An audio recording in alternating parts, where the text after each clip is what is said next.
안녕하세요. 안녕하세요. 안녕하세요. 방금 소개받은 조민재라고 합니다. 반갑습니다. 마지막 귀한 시간 내주셨는데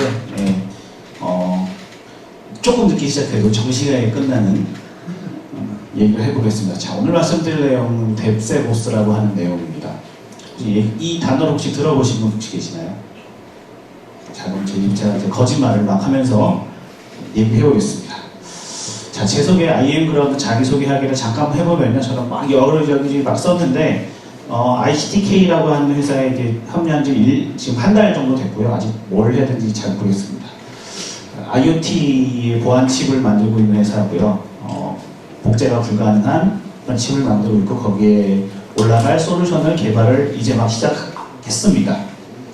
그리고 김치콘이라고 하는 보안 컨퍼런스의 운영진을 하고 있고요. 이름이 김치콘인 이유는 정말 아저씨들끼리 아무 생각 없이 아무 말 대잔치를 하다가 이름이 만들어졌어요. 그 다음에 차세대 보안인권 양성 프로그램인 BOB에서 취약선 멘토를 하고 있고요. 보안 쪽에 한지 한 20년 가까이 된 것 같습니다. 취미로 한 것까지 하면 좀 더 된 것 같고요. 이전에 일했던 회사들은 주로 포탈이나 외국계 회사, 대기업, 그 다음에 좀 힙했던 쿠팡, 오한 형제들 같은 회사들에서 데브옵스 팀을 이끌면서 보안과 데브옵스와 네트워크와 이런 것들 같이 하는 역할을 했었습니다. 간단하게 그냥 저는 인터넷에서 뽀빠이라고 하는 닉네임을 쓰고 있고요. 오른쪽에 보면 과자를 좋아하기 때문입니다. 자, 오늘 말씀드릴 내용 뎁세보스에 대해서 본격적으로 들어가 볼게요. 뎁세보스라고 하는 단어, 데브옵스에 대한 얘기를 많이 하고 있는데 뎁세보스는 과연 무엇일까? 라는 것에 대해서 궁금증을 풀어본다기보다 같이 한번 얘기를 나눠보는 시간이 되겠습니다. 자, 이제 데브옵스도 겨우 이제 막 걸음마를 이제 조금 다니기 시작하고 있는데 뎁세옵스라는 생각이 좀 드실 수 있을 것 같아요. 세상은 변하고 있다는 것들을 좀 말씀드리고 싶어서 어떻게 IT 세상이 변하고 있는지에 대해서 다른 앞에 세션에서 많이 말씀해 주셨기 때문에 크게 더 많이 좀 그냥 리마인드 몇 가지만 드려보면 이 나오는 회사들은 전부 다 데브옵스를 하고 있다라고 공식적으로 얘기한 회사들입니다. 로고만 보면 알 수 있는 많은 회사들이 있죠. 그래서 세상이 바뀌고 있고 IT 문화, IT 협력, IT 프로세스들이 많이 바뀌고 있다는 것들이 현실로 다가오고 있습니다. 예를 들면 넷플릭스랑 페이스북 얘기를 이제 많이 하게 되는데 데브옵스 할 때 넷플릭스는 어떻게 하냐고 얘기했었더니 넷플릭스 같은 경우에는 운영 환경과 동일하게 한 1000가지 정도 지표를 놓고 그 중에 만점 100점 만점에 90점쯤 넘어야지 배포가 승인이 되는 그런 문화를 가지고 있고요. IRC를 통해서 이제 상황이 공유된다고 합니다. 배포할 때 기존 인스턴스는 놔두고 새로운 인스턴스를 배포해서 서비스에다가 기존 인스턴스는 없애는 이런 방식, 많이 쓰는 방식이겠죠. 이렇게 있다고 합니다. 그래서 어떤 점수를 체계를 갖고 있어서 어떤 점수가 어느 정도 이상이 돼야지 한다 하고 이 점수는 어떻게 하고 있는지에 대해서는 공개되어 있지 않습니다. 어떤 지표들이 있는지는 공개되어 있지 않습니다. 페이스북 같은 경우에는요, 우리가 보는 페이스북은 하루에 2번 마이너 배포를 한다고 하네요. 우리는 잘 못 느낄 수도 있지만 일주일에 한 번씩 메이저 배포를 하고 있는데 빅토런트 프로토콜 이용해서 전 세계 배포를 한다는 거예요. 그래서 빌드한 데 15분, 전 세계 배포한 데 15분이면 된다고 하더라고요. 마찬가지로 IRC는 아시는 분들 계실지 모르겠지만 채팅하는 지금의 슬랙과 거의 비슷하다고 보시면 돼요. 슬랙과 거의 똑같아요. 제가 IRC를 오래전부터 했지만 슬랙은 거의 IRC의 짝퉁처럼 보이지만 어쨌든 요즘은 슬랙이 더 힙하니까 그래도 백엔드는 다 이제 IRC를 쓰고 있더라고요. IRC에서 부릅니다. 이 코드 개발한 사람 했는데 응답이 없으면 그 부분을 빼고 배포를 한다고 하더라고요. 배포를 해서 가장 또 재밌었던 거는 배포한 다음에 장애가 났는지 잘 배포되는지를 어떻게 아느냐 하면 여기는 외부 SNS를 크롤링 한대요. 페이스북이 안 되면 제일 먼저 어디 뜨나 하면 트위터에 제일 먼저 떠요. 트위터에 페이스북 이상해요 라고 뜨면 페이스북에서는 우리 장애 났나 보다 그렇게 생각한대요. 반대도 마찬가지인 것 같고요. 그래서 장애가 발생하면 롤백하지 않고 빠르게 다시 고쳐서 하는 픽스 포워드. 옛날 같으면 보통 장애는 어떻게 하나요? 롤백하죠. 근데 롤백하는 버튼 자체를 아예 그 배포하는 파이프라인에서 롤백 버튼 자체를 아예 없애버렸대요. 그래서 롤백을 절대로 할 수 없게. 그래서 빠르게 다시 고쳐서 재배포하는 픽스 포워드 방식을 취하고 있다고 합니다. 그래서 세상은 기술적으로도 바뀐 거죠. 그래서 실제로 바뀌고 있다는 내용을 우리 좋게도 제가 전에 일했던 회사에서 일했던 동료들이 이 회사에 가 있어가지고 제가 2년 전에 이제 그 놀러 갔다가 좀 들었던 정보도 있어서 같이 공유해 드렸습니다. 그래서 옛날에 이제 왼쪽에 있는 화면 이 내용들이 옛날이라기보다 어쨌든 지금 IT 환경이 레거시라고 불려지는 그런 환경들 있었죠. 그래서 박스 형태로 어떤 서비스가 이루어졌다가 지금은 API 형태가 되고 어떤 자동화 형태가 되고 그다음에 이인터블 환경에다가 뭐 아이솔레이션 되는 뭐 이런 환경이 기본적으로 되고 있죠. 원박스에 들어있던 것들이. 그리고 전에는 보안은 보안팀이라고 했던 것들이 있다면 지금은 보안 개발자가 하는 보안, 그다음에 보안팀이 하는 보안, 운영팀이 하는 보안, 각각의 보안이 따로 있다. 각각 보안을 한다라는 것들로 업무 프로세스가 바뀌고 있다고 생각하시면 되겠습니다. 그리고 손으로 수작업으로 한 땀 한 땀 삽질을 했던 것들이 예를 들면 뭐 체크리스트처럼 돼 있어서 지금 잘 돼 있나요? 오케이. 지금 잘 돼 있나요? 오케이. 딱 하면 그때 가서 이제 뭔가 적용이 되고 했던 것들이 이제는 완전히 자동화되어 있고 보안도 마찬가지로 완전히 풀로 오토메이션 되고 있는 게 차이점이겠죠. 그리고 패치 많이 들어보겠지만 패치할 때도 아까 뭐 그 텀캣 얘기도 마찬가지로 해주셨지만 배포하다가 안 되면 어떻게 했죠? 롤백하거나 아니면 배포를 다 해보면 패치를 하면 리스타트하는 그런 방식이었다면 이제는 보안에서 바뀔 때는 뭔가 취약점이 있는 인스턴스를 그냥 없애버리고 새로운 거 다시 뭔가 수정된 걸 다시 배포하는 그런 형태로 어쨌든 업무 프로세스가 바뀌고 있습니다. 바뀐 건 이미 다 아시고 계실 테고 다시 한번 리마인드 시켜드렸고요. 그러면 뭐 트렌드, 에자일, 데브옵스 이런 문화가 바뀌고 있고 그래서 자주자주 배포하고 자동화되어 있고 컨테이너 쓰고 오픈소스 쓰고 API 쓰고 있는 이런 트렌드가 되어가고 있는데 그에 반해서 보안 쪽은 그렇게 많이 따라가고 있지 못하고 있는 건 사실이에요. 그래서 보안 쪽이 보고 있는 이런 도전 과제들이라고 표현한 이런 것들에서는 그전에 그 보안 검수, 뭐 보안 점검 그 보통 어떻게 하나요? 오픈할 때 오픈 일주일 전에 보안팀에 의뢰를 하면 보안팀이 그때 가서 이제 하죠. 하면 취약점이 나와요. 어떻게 하죠? 심각한 게 나왔어요. 그러면 오픈 못합니다. 이렇게 하는 경우도 있었단 말이죠. 근데 이제 그렇게 해서는 절대로 되지 않죠. 시간이 많이 걸렸지만 이제는 그렇게 할 수 없고 다 수작업으로 하지 않고 자동화해야 된다는 것입니다. 그리고 오탐도 많고 자동화해야 되고 이러다 보니까 기존에 했던 방법들은 많이 바뀌어야 되는 게 현실이 된 거죠. 그거가 바로 데브옵스라고 할 수 있겠습니다. 근데 데브옵스를 구글에서 이분이 검색해 보시면 좋은 내용들이 많이 있는데 그 중에 이런 게 있어요. 데브옵스에서 쌓아놓은 무지갯빛 예쁜 돈을 보안팀에서 치우는 이런 것도 있죠. 그만큼 뭔가 이렇게 잘 이루어져야 되는데 생각보다는 그렇게 아직은 그 성숙도가 아직은 좀 못 미치고 있는 것 같아요. 그래서 뭐 작년 기사지만 작년 기사에서는 데브옵스 때문에 보안이 망가지고 있다라고 하는 기사를 이제 그 보안 뉴스라는 게서 이제 번역을 해가지고 나올 정도로 아직은 이 데브옵스 문화가 에자일 문화가 바뀌어가면서 이제 IT 환경이 계속 바뀌어가고 있는데 그거에 맞춰서 보안은 아직 조금 덜 따라하고 있다라고 하는 것들이 현실이라고 할 수 있겠습니다. 그래서 나온 것들이 뎁스옵스라고 하는 그 데브옵스의 보안을 어떻게 넣어갈까라고 하는 것들이 되겠고요. 크게 세 가지 꼭지가 있습니다. 그래서 그 시큐어 코딩 많이 들어보셨을 거예요. 시큐어 코딩은 기존처럼 어떤 레기지에 맞게 어떤 특정 개발 언어, 뭐 자바, 뭐 파이썬 이런 거에 맞춰서 그거에 맞게 좀 코딩을 잘할 수 있는 방법. 이 시큐어 코딩 이거는 데브옵스가 아니더라도 그전에도 계속 있었던 거고 우리나라에서도 뭐 얼마 이상의 20억 이상의 발주를 내는 공공 프로젝트의 경우에는 시큐어 코딩이 뭐 의무화되어 있고 이런 것들이 있습니다.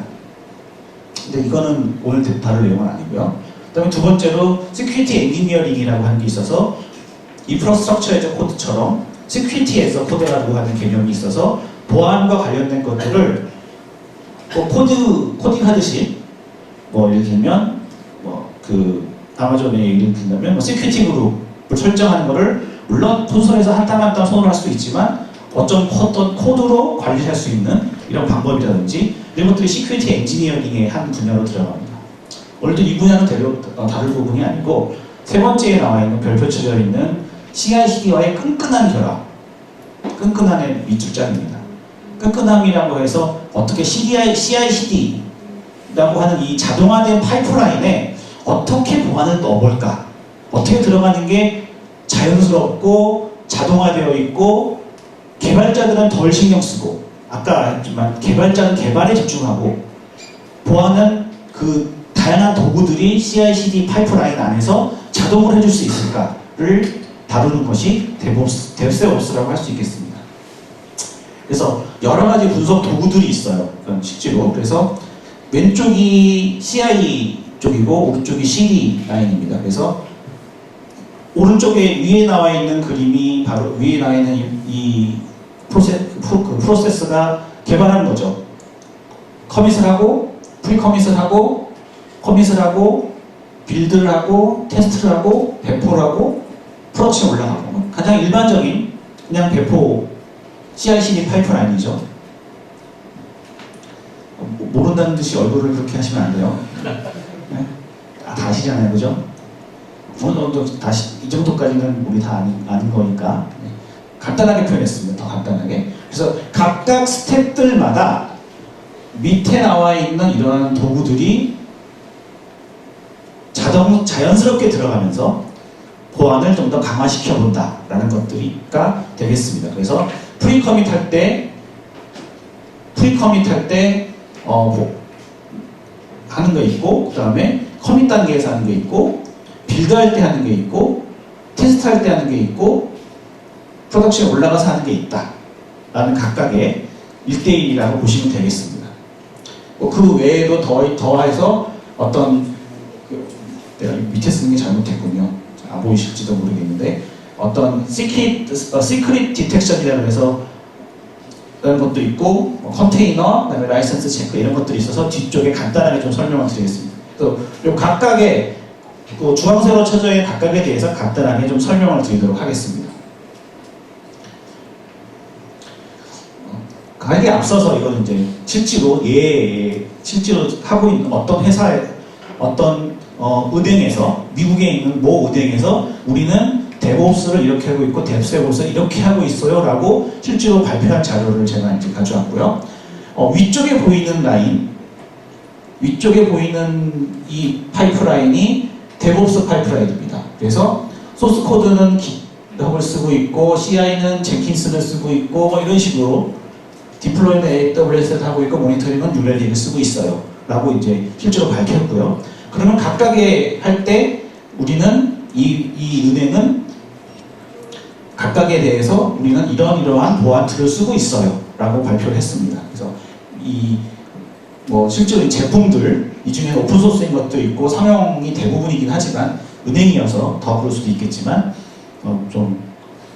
더 심혈을 기울여서 각각의 스텝들마다 맞는 그런 툴들을 사용하고 있다는 얘기를 보여드릴 거고요.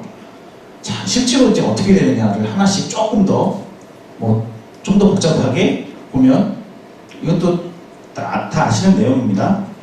첫 번째, 개발자가 빌드를 하죠. 개발을 해요. 그 다음에 이제 빌드를 하죠. 그때 스태틱 어널리시스를 합니다.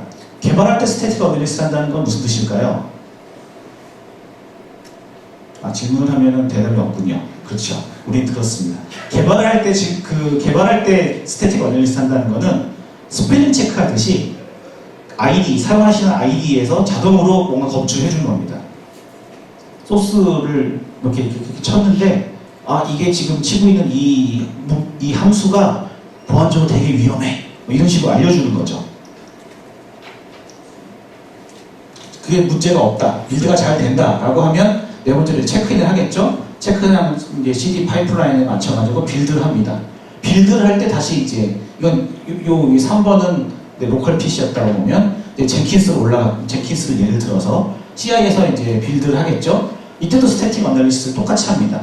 앞에 했던 스태틱 어널리시스랑 다른 점이라면, 앞에 했던 여기 3번에 있는 적적 분석은 주로 요번에 커밋한 거에 대해서 문제가 없는지에 대해서 해봅니다. 요번에 커밋한 요 디프 결과가 과연 에서 문제가 없는지를 보는 거고, 6번에 나와 있는 스태틱 어널리시스는 전체 소스를 다시 쭉 스캐닝을 다시 합니다. 쭉 스캐닝을 다시 또 해서, 아니면 뭐 증분이든지 아니면 그 전에 거 다시 머지하면서 했다든지 해서 그 회사의 정책에 맞춰가지고 분석을 하는 거죠. 젠킨스 빌드 CI에서 빌드를 하는 겁니다. 그래서 문제가 없으면 유닛 테스트를 하고 다이나믹 어널리시스라는 걸 합니다. 동적 분석 이런 걸 하게 돼서 여기도 문제가 없으면 이제 들어간다. 프로덕션에 들어간다라고 하는 파이프라인이라고 볼 수 있을 것 같습니다. 그래서 이 빨간색으로 제가 별 펼쳐져 있는 이 부분 말고는 원래 CI/CD 파이프 안에 있는 프로세스 절차들이고, 거기에 여기 스태틱 어널리시스와 독적 다이나믹 어널리시스가 들어가는 내용이고요. 각각의 하나씩 좀 더 볼게요. 그러면 적적 분석은 어떤 거냐라고 하면 딱 보면 이제 코드 스캐너, 아까 말씀드렸지만 스펠링 체크하듯이 소스 코드를 보고 안전하지 않은 어떤 패턴이 있는지, 다른 뭐 C는 보통 아실 테니까, 예를 들어서 C에 뭐 어떤 특별한 잘 안 쓰는 함수를 썼다. 책 보면 이렇게 나오고 스트링, CPY 이런 거 쓰면 안 된다. 이렇게 있겠죠? 뭐 버퍼 오버플로가 날 수 있다.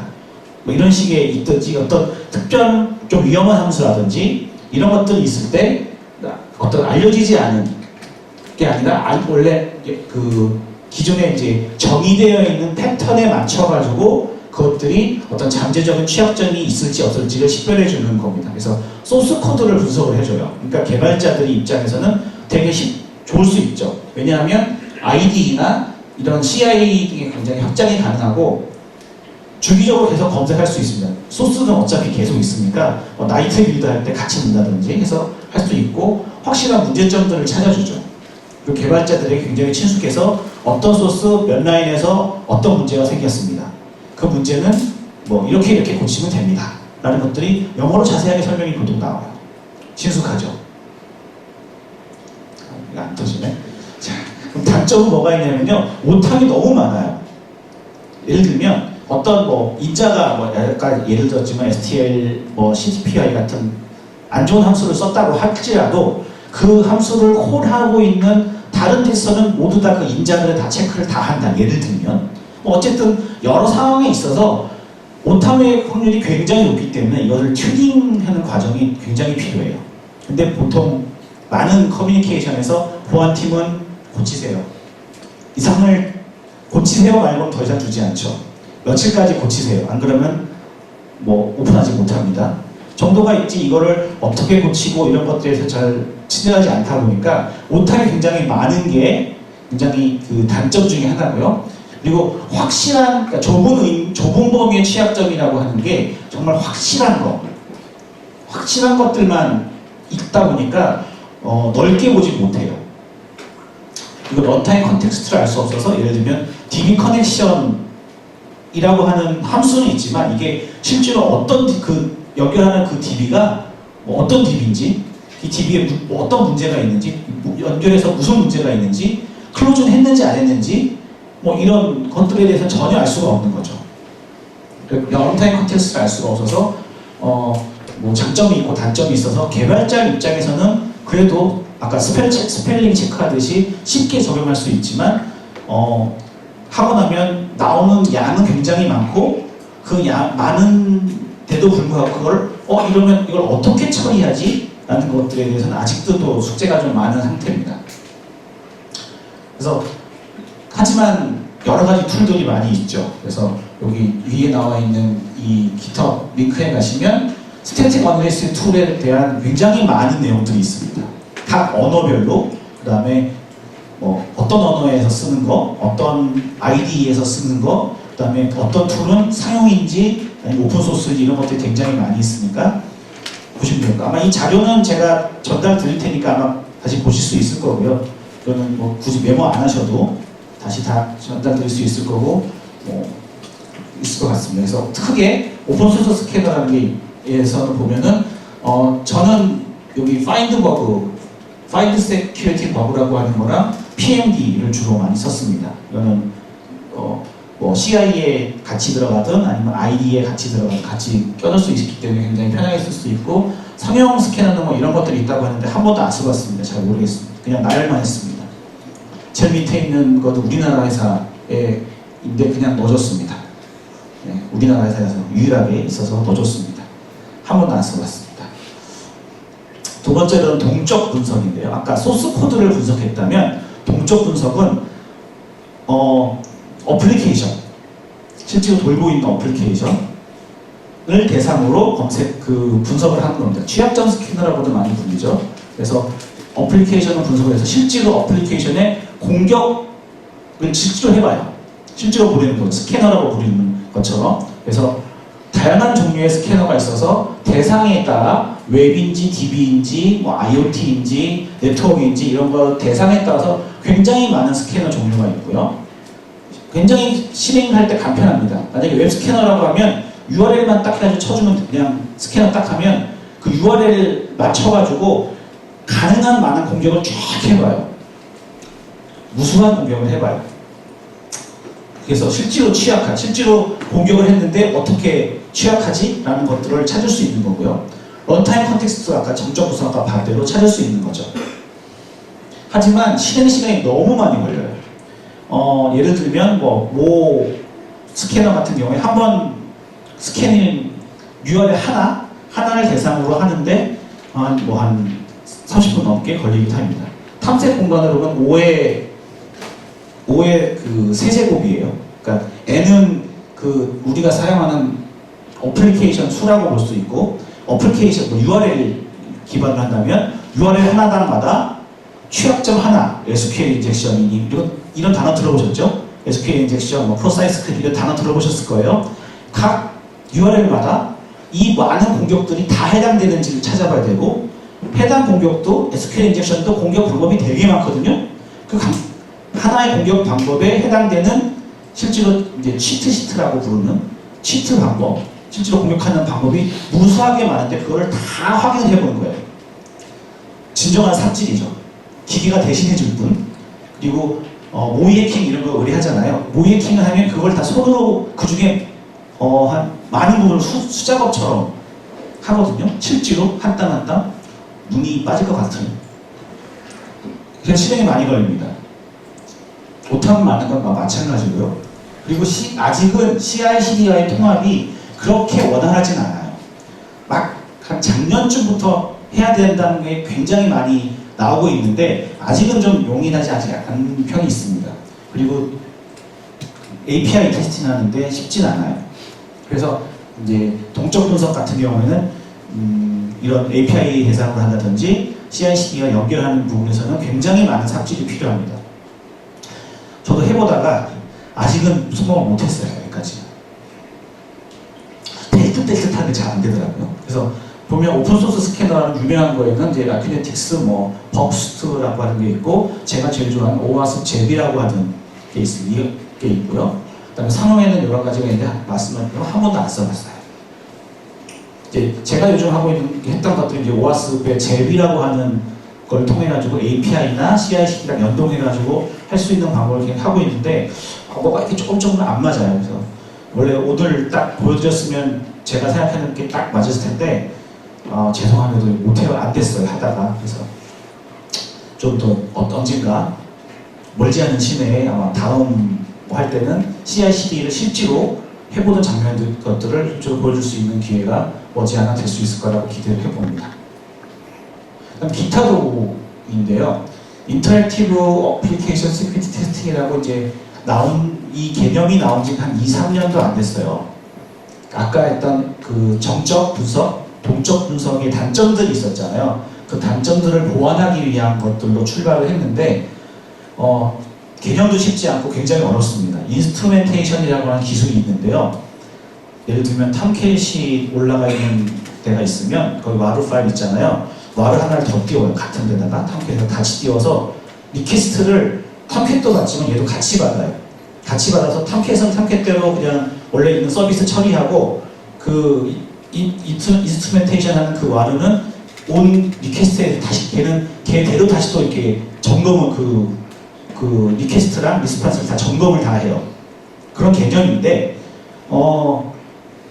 쉽진 않아요. 그래서 우리 전 세계에서 하고 있는 회사도 지금 한 2-3개 정도밖에 없는데 개념적으로 굉장히 뛰어나서 이제 아마 머지않아 5년 안에 아마 앞에 있던 족적 분석, 돈적 분석을 다 이제 갈아엎고 이게 되지 않을까를 예상을 해봅니다. 그래서 뭐 참고삼아 말씀을 드렸고 이거의 목표는 또 하나가 이제 아까 했던 API에 대한 그런 그 원활하게 API 방식으로 그런 분석을 할 수 있는 방법 그리고 자동화해서 할 수 있는 방법들을 기본적으로 깔고 하고 있기 때문에 앞으로 우리가 개발할 이런 데브옵스 체제에서 하고 있는 것들에서는 더 맞는 방식이 아닐까라는 생각이 들어서 이제 지켜보고 있는 방법 중에 하나입니다.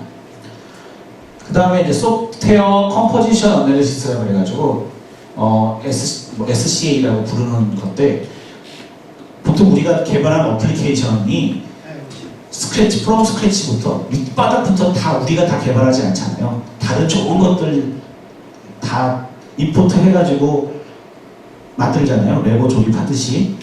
그런데 우리가 쓰는 컴포넌트나 라이브러리나 이런 것들이 혹시라도 문제가 있는지 없는지를 또 확인을 해봐야 되는 그런 겁니다.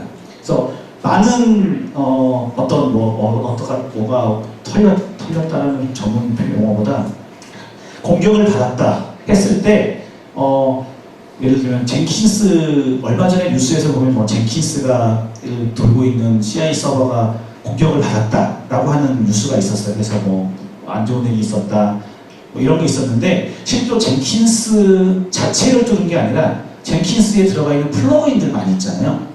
아니면 뭐 워드프레스를 만약에 쓴다고 하면 워드프레스에 쓰고 있는 그런 플러그인들 중에 되게 안 좋은 게 있었어요. 그래서 그걸 통해 가지고 이제 그걸 통해 가지고 들어간 경우가 많았죠. 그래서 제 아는 지인이 갑자기 AWS 비용이 많이 나왔다고 해가지고 왜 하고 들어가 봤더니 젠킨스를 이제 금요일날 누구 시켜가지고 금요일날 막 이렇게 해가지고 했는데 다 못했어. 그래서 그냥 냅두고 퇴근했어요. 80이 그냥 다 애니로 열려있는 상태였죠. 이거 안 좋은 플러그인을 썼는데 마침 공격자한테 들켰어요. 그래서 80으로 그 플러그인을 타고 그 젠킨스 인스턴스가 완전히 장악된 상태가 됐어요. 그래서 이 젠킨스를 통해 가지고 이 악의적인 나쁜 사람은 뭘 했을까요? 인스턴스 하나가 장악됐어요. 그럼 여러분 뭘 하시겠어요? 갑자기 서버 하나가 생겼어요. AWS에 내가 마음껏 할 수 있는 서버가 생겼어요. 그럼 뭘 하시겠습니까? 채굴. 그쵸, 채굴을 해야죠. 당연히 채굴했습니다. 그래서 이 인스턴스가 다른 인스턴스를 비싼 인스턴스 있잖아요. 하이퍼 무슨 HPC 쓰는 그런 인스턴스를 쫙 만들어가지고 금요일 밤부터 월요일 아침까지 채굴을 딱 하고 빠져나갔어요. 그랬더니 3,500만 원이 나왔대요. 그 상위에. 그래서 딴 얘기로 왔지만 어쨌든 그렇게 쓰고 있는 내가 운영하고 있는 그런 시스템에 같이 쓰고 있는 서드파티 컴포넌트나 라이브러리들이 과연 안전한지도 같이 봐줘야 될 필요가 있습니다. 그냥 믿고 쓸 수도 있지만 예를 들면 지금 내가 1.1 쓰고 있을 때까지 괜찮았는데 이게 1.3, 1.1 때는 뭐 이따 1.1에 쓰고 있는 뭔가 취약점이 생겨서 원래 걔는 1.3으로 해서 업데이트가 됐는데 나는 1.1 계속 쓰고 있어요. 그럼 문제가 생길 수 있죠. 네. 그래서 같이 쓰고 있는 것들도 꼭 체크해 주셔야 됩니다. 강조드리는 거는 실제 사례가 굉장히 많고요. 더한 거는 이건 당했는지 잘 몰라요. 아까처럼 돈이 4천만 원이 넘게 나왔다 하고 하지 않으면 잘 몰라요. 아까 워드프레스 말씀드렸잖아요. 워드프레스의 플러그인에서 굉장히 그런 거 많거든요. 그러다 보니까 그래서 욕을 많이 오명을 많이 쓰고 있는 게 워드프레스죠. 그래서 PHP가 안 좋다라는 얘기를 괜히 들었게 됐어요.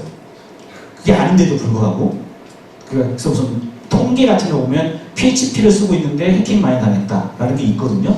알고 보면 워드프레스를 쓰고 있었는데 워드프레스 자체가 아니라 워드프레스에 쓰고 있는 플러그인 몇 개여서 그랬던 것들이 있습니다. 그래서 좀 강조를 좀 드리고 싶었어요. 굉장히 우리가 무시하고 넘어가는 경우가 되게 많기 때문에 알려진 취약점 기반으로 하고 있고요. 오아스비에서 쓰고 있는 디펜던시 체크라고 하는 게 있습니다. CLI 커맨드로도 쓸 수 있고 젠킨스에도 굉장히 잘 빌드 같이 들어가고 소나큐브에도 들어갈 수 있고 같이 굉장히 잘 인티그레이션 되니까 혹시라도 나중에 써보시면 되게 좋겠습니다. 그 다음에는 아까 이제 시크릿 디텍션이라 그래가지고 소스 코드 안에 빌드할 때 소스 코드 할 때 아까 스펠 체크하듯이 뭔가 하드 코드된 어떤 패스워드나 API 키, AWS 키, 오스 시크릿이나 SSH 프라이빗 키 이런 거 많이 있죠. 솔직히 많이 있죠. 다 우리 고백할 수 있습니다. 우리 깃허브에 소스에 까보면 분명히 이런 키 다 들어있거든요. 한 2년 전에 고개를 절레절레 옆으로 흔드시는 이유는 뭘까요? 많이 당했던 없나요? 2년 전쯤에 중국이라고 하면 특정 국가를 얘기하면 안 되죠. 안 좋은 친구들이 뭘 했냐면 깃허브에 있는 어떤 뭔가를 이용해가지고 프라이빗도 숨어있다 할지라도 이런 시크릿을 찾아내는 스크롤링하는 이런 소스를 돌렸어요. 그래가지고 계정들 많이 털렸다 말고 많이 훔쳐갔죠. 그런 키들을 굉장히 많이 훔쳐갔습니다. 2년 전에. 그래서 깃허브에서 아마 그 다음에 굉장히 많은 프로세스들이 많이 바뀐 것으로 알고 있고요. 그래서 깃허브에서 나온 게 AWS 랩에서는 아예 그냥 그런 걸 찾아주는 깃 시크릿이라고 하는 걸 아예 만들었고요. 옐프에서 이거를 굉장히 잘 쓰고 있습니다. 옐프에서 보시면 될 것 같고 프리훅 같은 거에다가 이제 통합을 해가지고 커밋을 딱 하는 순간에 커밋을 했더니 이거 무슨 AWS 키 같아. 다시 한번 확인해봐. 이런 식으로 이제 얼럿을 주는 그런 것들이 있습니다. 그 다음에는 라이선스 어널리시스라고 해가지고 오픈소스를 많이 쓸 수밖에 없잖아요. 많이 쓰는데 그 오픈소스의 라이선스가 어떻게 되는지를 확인해보는 이런 것들도 필요하긴 합니다. 많이 좀 등한시하는 것 중에 하나인데 오픈소스를 쓰는 경우에 법적 문제가 생길 수 있으니까 한번 꼭 확인해 줄 수 있는 기회가 있었으면 좋겠고요. 그 다음에 이제 컨테이너에 대한 얘기를 해드릴 텐데 아직은 제가 여기에 많은 시간을 투여하지 못했어요. 회사로 옮기면서 전혀 일이 달라지다 보니까 제가 관심 있는 분야는 컨테이너였는데 일단은 제 친구가 정리한 걸 그냥 공유해 드리겠습니다. 번역도 안 하고 그냥 그 친구가 한 그대로 그냥 써놓은 거 그냥 같이 드릴 텐데 컨테이너 자체에서 컨테이너 이미지에서 있는 모든 것들을 다 검색해서 뭔가 해주는 것도 이제 나오기 시작했습니다. 컨테이너에 대한 보안 이제 막 나오기 시작해가지고 올해 한 초부터 이제 실제로 막 활발하게 벌어지고 있는 것 같아서 아직은 성숙도가 조금 기존에 있던 많은 여러 가지 툴 앞에 말씀드렸던 정적 분석 툴, 동적 분석 툴 이런 건 거의 10년이 넘었거든요.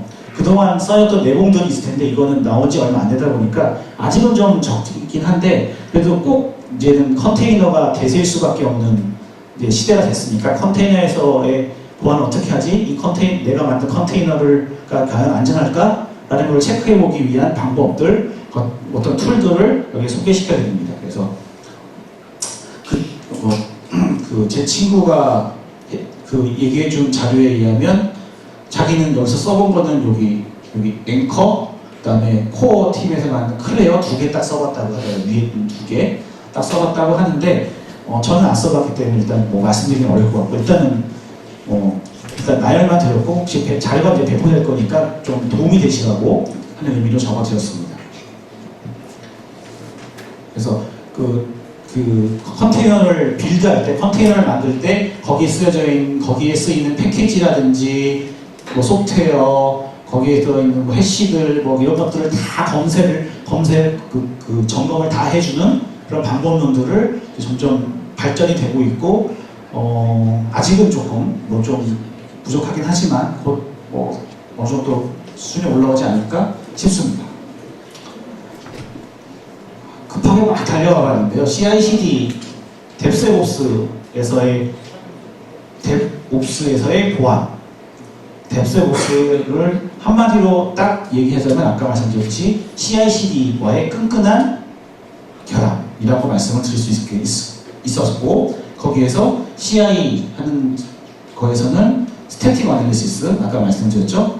그 다음에 SCA 말씀을 드렸었어요. 그래서 CI 하는 과정에서는 소스를 가지고 소스의 스펠링 체크하듯이 체크하는 방법이 있고요.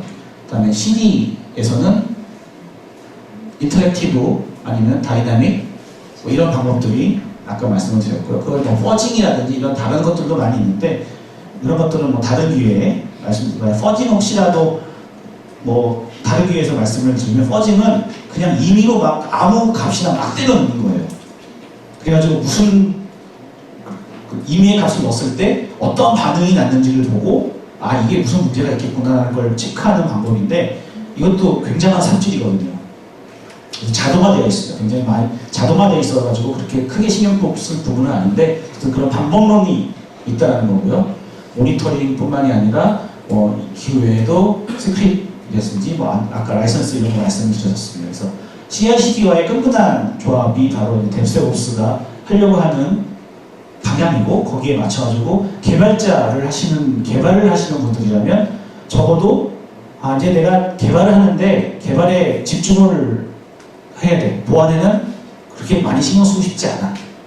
보안은 자동화된 툴들이 알아서 다 체크해 줄 거야. 물론 그게 뭐 100점은 아닐 수 있겠지만 그래도 어느 정도 할 수 있을 정도로 되도록 지금 이제 하고 있는 건 뎁스옵스 문화라고 말씀을 드렸습니다. 딱 맞게 끝났잖아요. 그죠? 늦게 시작해서 딱 맞게 끝내는 뎁스옵스였습니다. 자, 제가 조민재라고 하고요. 뭐 이메일 있고 하니까 궁금하신 거나 있으시면 언제든지 해주시면 제가 아는 한도 안에서 말씀을 드릴 수 있도록 하겠습니다. 시간이 딱 맞게 끝난 관계로 질문은 사양하겠습니다. 감사합니다.